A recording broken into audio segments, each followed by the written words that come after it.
ఆమె అప్రీతి పొందుతుంది. ఏది ఏమైపోయి నేను చేయను, అది ధైర్యం. ధైర్యం అన్న మాట అక్కడ ఏదో యుద్ధాలు చేయడానికి దెబ్బలాడుకోవడానికి అని కాదు. ధైర్యము దేనికి అంటే ఆవిడ ఏది చేస్తే ఇష్టపడదో అది ఏ కారణం చేత నేను చేయను.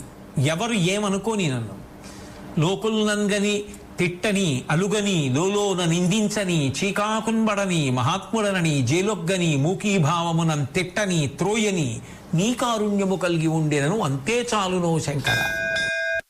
ఏది ఏమైపోయినా నన్ను 10 మంది చేతకాని వాడన్నా, వీడు జీవితంలో సంపాదించుకోవడం చేతకానివాడు అని అన్నా, వీడికి కీర్తి సంపాదించుకోవడం రాలేదు, వీడికి బిరుదులు సంపాదించుకోవడం రాలేదు, వీడికి జీవితంలో ఎదగడం రాలేదు అని ఎవరు ఏమనని నాకు అనవసరం.